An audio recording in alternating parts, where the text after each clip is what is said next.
For a great cup of joe, there's one thing you should know. Your morning brew can also be playful. Buff Boy Brewing guys make the temperature rise, and you surely feel naughty when you swallow our coffee. If you want some real heat, give your mouth a fine treat. You will want some more, rest assured. Buff Boy Brewing, you can't get enough of. It's time for The Scribble, your weekly fix of celebrity chats, bizarre stories in the news, and basic random chatter with best-selling author and syndicated radio host Jeremy Bradley. Make sure your seat is in the upright and locked position and your barf bag is securely in place. Here's Jeremy Bradley.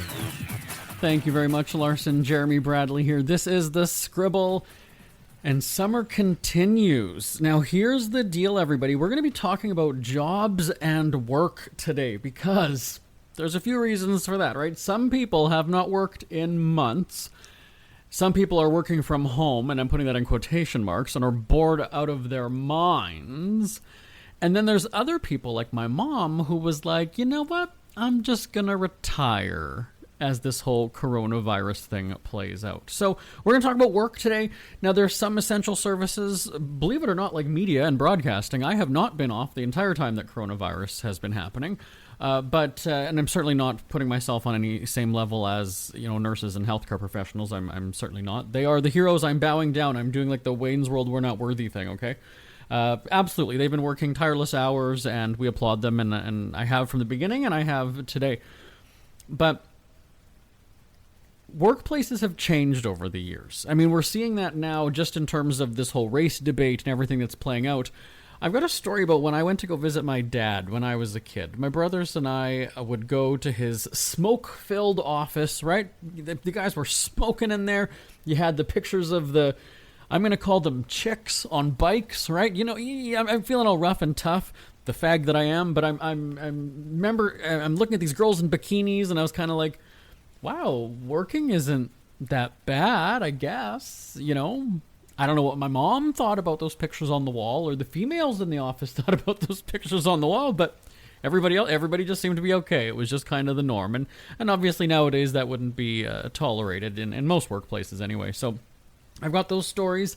And then just about the retirement thing. Do you plan to work like a dog and retire early? Or do you just kind of want to coast through your working life and then retire when you're older? So I've got some thoughts about it, and I'll tell you about that, and then just how workplaces have evolved. So if you're needing your work fix today, happy Friday, by the way. TJ, it's Casual Friday. Are you wearing jeans at home as you're listening to this, everybody? Right? Now when everybody goes back to their office jobs, they're going to be like, you know what? Let's just do casual day every day. Come on now, right? Anyway, it's all coming up on the Scribble right after this. Who are the Kardashians feuding with now? What did that little thug Justin Bieber do this time? Who's getting hitched? And who's headed for Splitsville?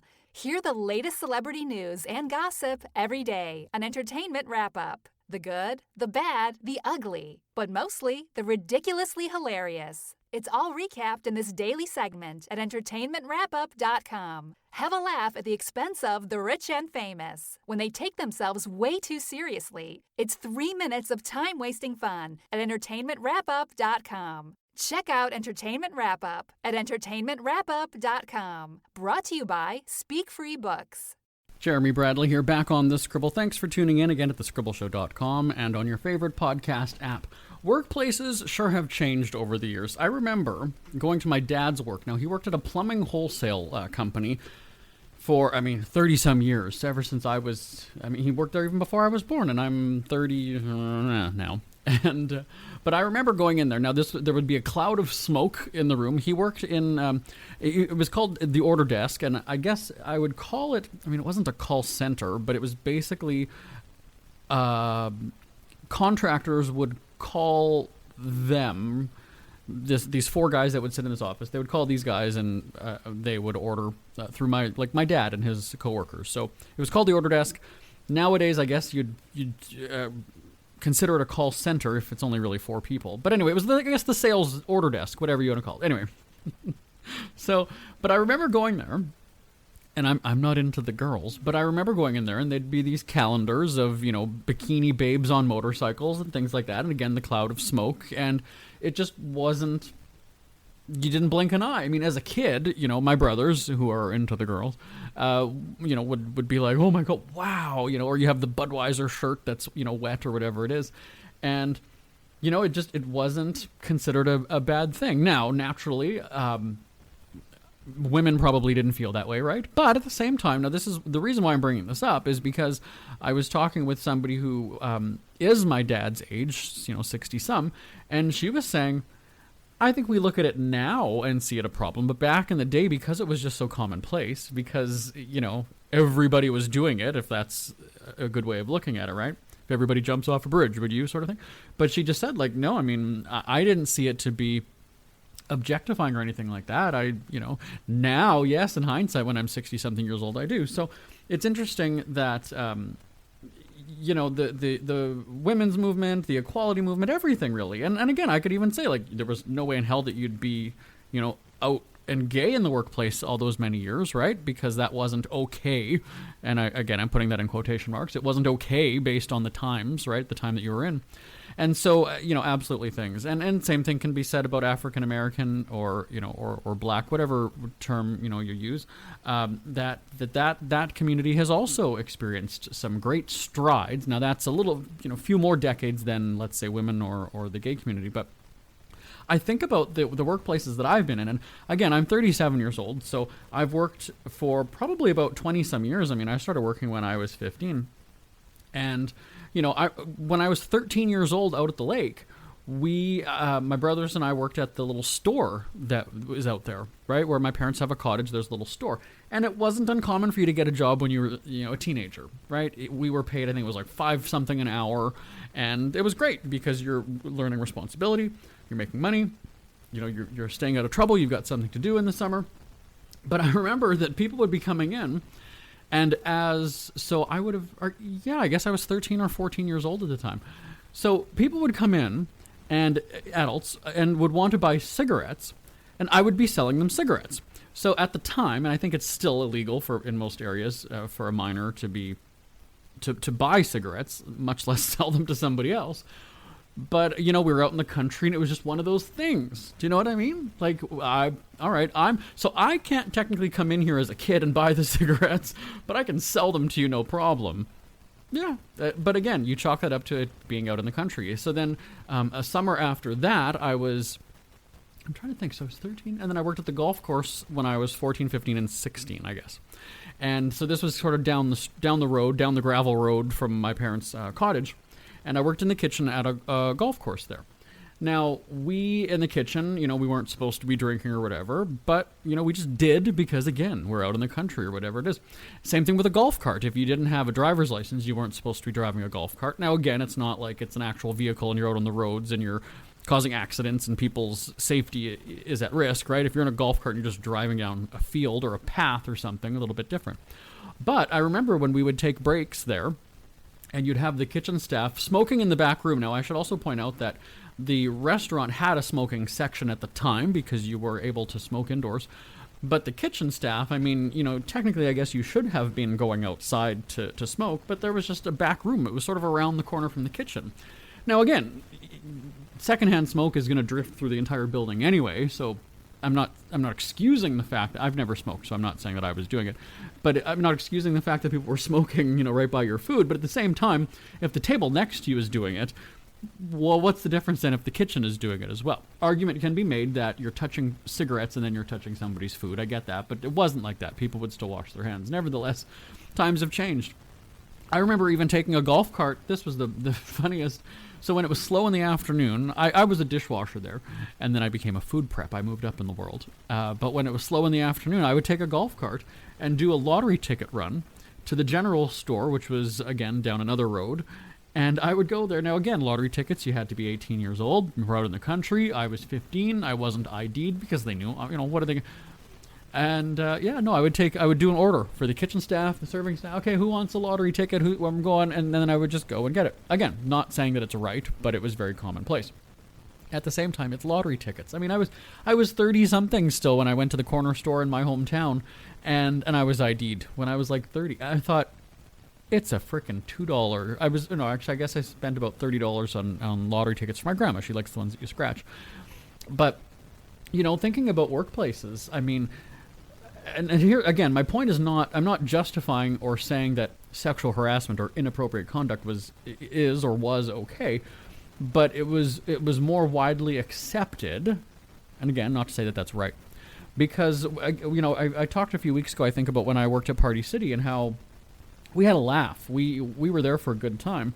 And for our boss, I was an assistant manager, and then she became my best friend at the time, was an assistant manager as well. And we were really good friends with the store manager. Three of us became, we're thick as thieves, as they say. And for her birthday one year, we had Zorro. He wasn't a stripper or anything, it was just a Zorro character. Because we knew that she was embarrassed very easily. And so we knew that, this guy was coming or whatever, and so we had decorated our office. And sure enough, this, Zorro flies into Party City. It doesn't seem unreasonable to have a guy like that come into Party City, right? Where you already sell costumes and things anyway. But she got so embarrassed, she turned red. He picked her up, carried her back into the office where, he told some, dirty jokes and things. Again, it wasn't a stripper. He didn't take off clothing or anything like that. But just, said some inappropriate comments that wouldn't have been good in front of customers. I'm not sure why, but it was appropriate for staff anyway. And so we had a laugh, and then there were these little balloons that we had blown up, those little, they looked like water balloons, I guess, the small version of balloons. And, she was sort of, small in the chestal area, and so she ended up going and putting two of them in. She's like, hey, I got implants for my birthday. And then, there's a picture of me going and, grabbing them in this picture. Now, again, I'm not into the ladies, so it doesn't do anything for me. But, and I'm sure that in some laid-back workplaces, that's still an okay thing to do or whatever. But we just would never have thought back then, right? We would have been surprised if all of a sudden we got a phone call from the corporate office and they were like, yeah, somebody was saying that, Jeremy grabbed her chest in a picture or whatever. And so we would have just been so caught off guard because people weren't, I'm going to use the word uptight, but then that makes it sound like there's something wrong with, their feelings or their thoughts. But you know what I'm saying, right? It's just that it was just very casual. It was a very casual workplace that I would almost say that if you didn't have that kind of sense of humor, you wouldn't have lasted long there, right? Because it was just kind of go with the flow. Again, not justifying something like that. That absolutely could be deemed sexual harassment, right? Or sexual assault even. Not that I actually touched her actual breast, but, But, that's just, again, how the workplace was. Now, I'm thinking about the timings. That would have been about 2001, I think, maybe-ish. And, and then, when I worked at Red Lobster when I was 17, and now I'm jumping back a few years, I remember there was somebody there that had a Playboy. One of the guys from the kitchen staff had a Playboy in his backpack, and then it was sitting in the back of in the staff area one day. And I remember looking at that going, I just walked through there. Did I really just see what I think I saw? And I go back and sure enough, there's a Playboy sitting on one of the shelves. Just there, right? Now, and again, that's probably something that's very inappropriate. Maybe not probably, is inappropriate given the time, or not even given the time. It's inappropriate yesterday, 10 years ago, 20 years ago, yeah, in a workplace to have a Playboy. But again, everybody just kind of laughed off, walked by it. Some of the guys would sort of flip it and then keep walking. So, yeah, I've lost kind of track of what my point was going to be. But obviously, the times ain't what they used to be. But my thing is that as long as you're providing me a good customer service, and again, I went on that customer service rant a few weeks ago on the show here, but as long as everybody's in on the joke or open-minded to it, or I don't know. And I think that's sort of one of the fears that people have nowadays, is that you're walking on eggshells because you don't know who's going to be offended to what at what. You don't know who's going to suddenly go and complain, have an issue, whatever. And it's disappointing if you've got a sense of humor like mine, which can be off the wall and zany. And I've joked here, with my team, yeah, we would be shut down for everything. So we're very particular about who we bring onto the team because you just need to have the same sort of personality. Here's the deal: is that if you come into a job interview, with me, and I don't really interview people, but if you're rough around the edges in a sense of humor way, in a sarcastic way, and whatever, then you'll work really well. Now, that's not to say that we would never hire you if you didn't curse, if you didn't swear, but you probably won't mesh well with the team, right? Now, again, I'm not saying that our workplace is better than yours or that, and again, we're in media and we're broadcasting, not justifying anything in particular, but, we have alcohol in the office. There's liquor. When we have red carpet events, when we have, meetings, if we're doing, covering the Oscars or something and everybody's around late until midnight or something, it's, there's booze around, right? And there's swearing and there's whatever. It's not uncommon in this industry or in this business. So, I kind of like the balance. Now, what's interesting, though, is if we're talking about modern workplaces, you see the ones that have, like, Nerf guns and, video games and beanbag chairs and all those things. I would not work well in a place like that. Isn't that interesting? So I have no problem making dirty jokes and swearing and giggling and having a glass of wine at work. But but we're working at the time. Do you know what I mean? So those ones where you have the distraction, I'm very impatient. I'm like, let's just get to the work. Like, I'm a writer, I'm a broadcaster. What segment are we doing? I don't need to dilly-dally and fiddle-faddle and whatever the other words are. I don't need to do that for, an hour to get into my vibe. Like, that's just, I need the energy from the people. That's just us sitting around the table having a laugh, having a drink, whatever. Let's get down to work. I'm very succinct. I'm very... all right, we're taping this show and this show and this show. Good, let's do it and let's get out of here. I have no desire to spend 12 hours at the office. I have no desire to spend 4 hours at the office. And, but that's just me. I own the company, so I have that privilege. Tell me about the kind of workplace you like. Send me an email, live@jbonair.com. Isn't it crazy that you wait for payday, but before you know it, you're strapped for cash again? It's time to stop blowing your money and become a smart spender with the book, The Official Guide to Being an American Cheapskate at cheapskatebook.com. Learn simple ways to cut costs at home every day and during special times of the year. Don't go broke at Christmas. Don't remortgage the house for a fancy vacation. The book is filled with tips to save you money throughout the year. Check out the best-selling book, The Official Guide to Being an American Cheapskate at cheapskatebook.com or on Amazon and iTunes.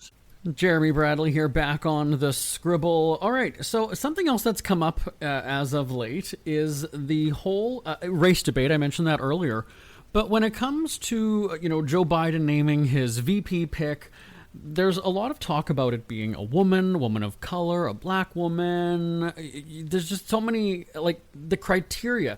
Now, I wrote a newspaper column a few weeks ago, and one of my readers had written in and said, as a woman, I take offense to seeing a job ad that says preference will be given to such and such. And that could be, again, minorities, whatever, or, the disabled, things like that. And so her argument was, and again, full disclosure, she says, I'm a white woman, but still, why isn't it about being qualified for the job itself? And so she sent me a long email. We had some back and forth, and I'm not saying that I agree. I'm saying I see her point and I acknowledge what she's saying.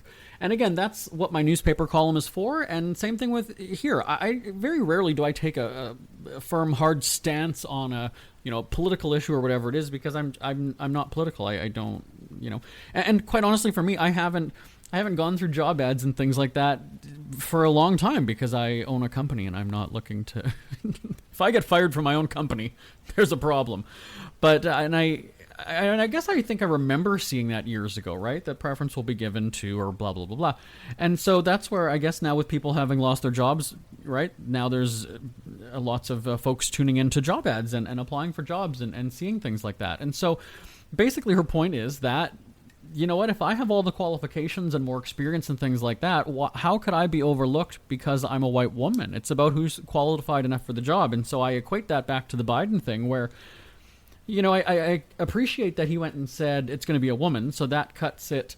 Well, I wouldn't say that it cuts it in half, because maybe there were potentially more men than there would be women that he would consider. But you get what I'm saying, though, is right away, what happens if there was a great black man or a gay white man, or why? To me, that just that almost to me seems racist in a way then, isn't it? Being discriminated against because of the color of your skin. Now, again, I totally hear everybody playing the little violin for the white guy who's crying racism. I'm not.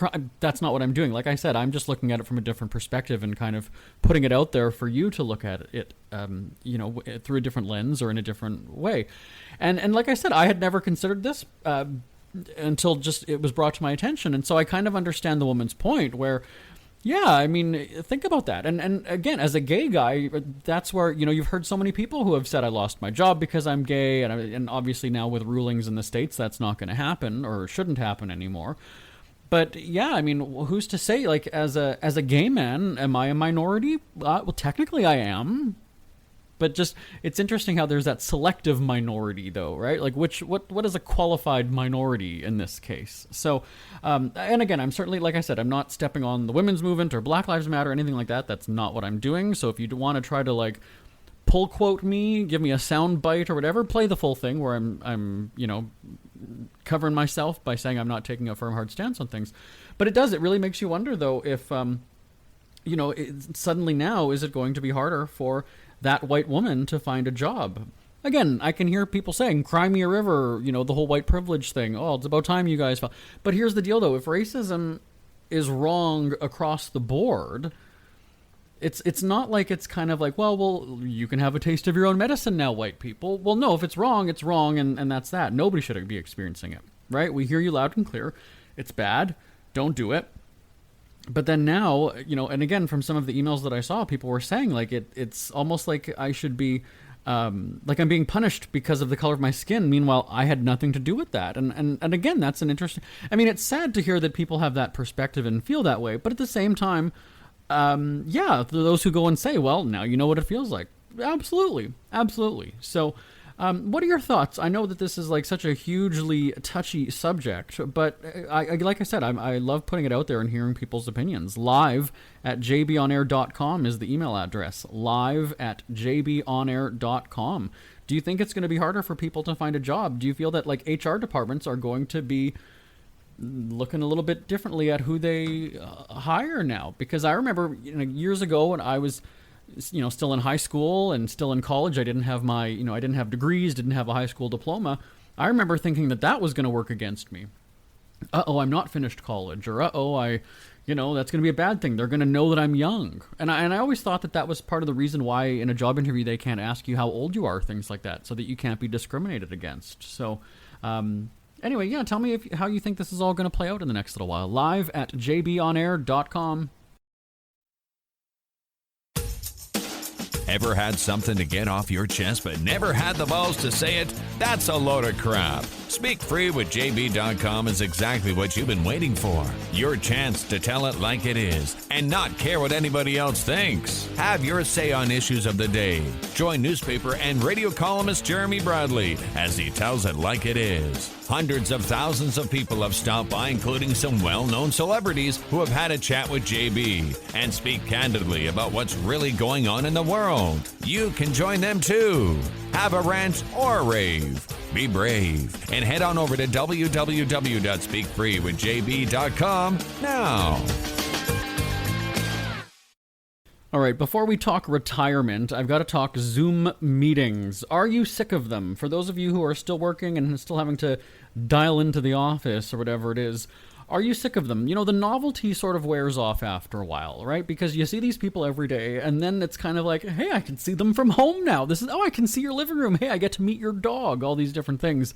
But after a while, now, I have never really liked meetings. I do enjoy a creative meeting where there's no cell phones allowed in the room, and we have markers and paper or a board on the wall, whatever it is, and we're scribbling down ideas and we're, jotting things down and, brainstorming and whatever. I like that kind of a meeting, but I do not like sitting around a table and discussing things and having things like that. So is the Zoom meeting over now? Should that be part of cancel culture? Are you sick of the Zoom meeting? And again, I had a couple of meetings with colleagues. Now they weren't in our office. These were people outside of. And I was getting these invitations for Zoom. I didn't even know what that was at first. And then the guy's like, yeah, no, it's a video conference. And I replied back to his email, and I was like, we can just do a phone call like we've always done. I'm not sure why. I've worked with this guy for, 3 years. Never, ever have I done a video chat with him, ever.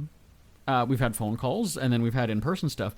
But I was just kind of like, I like to keep it simple. Like, I have no desire to be seen right now. Like, I can talk to you just fine. We can accomplish what we need to accomplish without having a big video conference. So I applaud the people who want to be technologically savvy. I am not one of them. Now, speaking of retirement, I mentioned at the top, my mom retired after all these years of working at a school. She'd been there since I was in elementary. So since I was in grade, I think 4 or 5, my mom was at the school. And now, I graduated high school 20 years ago. So she's been there for about 30 years. And she was going to retire after spring break, and then all of a sudden Corona hits, and she's kind of like, well, wait a second, I can still be getting my regular pay and not have to work very much. So that would be stupid for me to retire now. And then she was going to retire at the end of the year, and then it almost sort of just got to the point where she was like, I have no desire to go back to school in June when they made her. Apparently they reopened the schools and she had to go back. And, there were some kids and parents would come by, whatever. And she's like, I don't feel good. So at the end of the school year, so end of June, my mom retired. So congratulations to her. Now, my question to you, as I mentioned at the top of the show, is, do you plan to work like a dog so that you can retire early? Or do you want to just coast through your work life? Here's my story. My goal, back when I was about 30, I said that I'm going to retire when I turn 40. And that's in 2 years. I'm on track that I could if I wanted to, but every single person, I'm not kidding you, every single person, even my own parents, every person said to me, you're going to be so bored, because they know that I like writing, I like doing the radio stuff. I work as a hobby as well, right? Whenever I've written a book or published a book, it's just been for the hell of it and something to do. It's never been part of a big business plan or anything like that. It was like, hey, we're having shitty weather this weekend in Winnipeg, where I have a place. And I'm going to write half of a book this weekend. And if something comes of it, great. And so that's sort of how my projects have always come about. So I work for fun is kind of the way it goes. And, and then there's other people who, I think millennials kind of, want to have a lot of money, don't want to work, but, would much rather work through their 50s, 60s, and 70s and then, eventually retire. Would you be bored if you retired at 40? And same thing with people who win the lottery, right? Everybody always says, I want to win the lottery so I don't have to work anymore. I think that you might find that you're bored. Yeah, you can travel the world and, one, do you want to with coronavirus? But two, I think that you'll find that, unless you have a lot of hobbies and a lot of friends, and if you like doing yard work and you want to have this magnificent garden that you can be in there for 10 hours a day, great, but I don't know. So, again, it's still up in the air if I'm going to retire when I'm 40. Probably not. But we'll see how it goes. And but yeah, I agree with these people who say. But there's nothing to say that I wouldn't just keep writing as a hobby just for the hell of it, right? But send me an email. Tell me what your plan of attack is. live@jbonair.com. And if you have already retired, kudos for knowing how to listen to a podcast. But I want to know, did you go through a period where you sort of felt useless? Now, I almost kind of feel like it would be similar to when this corona thing happened and everybody all of a sudden is, boom, now I'm home for a month. Now I'm home for 2 months. Is that what it's like? We kind of thought my dad would feel that way when he retired a few years ago. Doesn't have very many hobbies. My mom was still working, so it was basically just him at home. Like, what's he going to do all day? He took up cycling. He started making little wood. He was doing woodworking in the backyard and in the garage. So, he did find things to do. And now that my mom is retired, he might rethink his retirement. No, I'm just kidding. Again, live@jbonair.com. It's never too early to start thinking about your next holiday. Have you checked out Mexico recently? From tequila tasting, swimming with horses, to ziplining through the jungle and watching whales and dolphins in their natural habitat, Puerto Vallarta has it all. Visit mexico.jbonair.com to see all the fun PV has to offer. That's at mexico.jbonair.com for hundreds of photos, interviews, and videos from around the tourist hotspot. Check out mexico.jbonair.com for all the fun. That's mexico.jbonair.com. We hear you chirping. Get scribbling. Tweet up the Scribble at The Scribble Show. Join the discussion with Jeremy Bradley. It's all going down right now on Twitter at The Scribble Show and at thescribbleshow.com. Jeremy Bradley here, back on the Scribble. I was just reminded when you were listening to those that, my job is basically talking to celebrities, going to red carpets, and vacationing for free. So why would I want to retire when I'm 40, right? I've got a pretty good life. Feel free, again, email me anytime, live@jbonair.com, live@jbonair.com. This excruciatingly long summer continues. Again, not complaining, but tell me your summer plans. What's going on? What's doing? Are you going anywhere? Are you traveling on the airplanes? Do you want the free onboard coronavirus? live@jbonair.com. I will talk to you next week. Thanks for listening. Thanks for subscribing. Bye-bye, everybody. Want more Scribble? Check out thescribbleshow.com for past shows, celebrity interviews, cheapskate tips, and more. That's at thescribbleshow.com and on Twitter at The Scribble Show. The Scribble is a speak-free media presentation.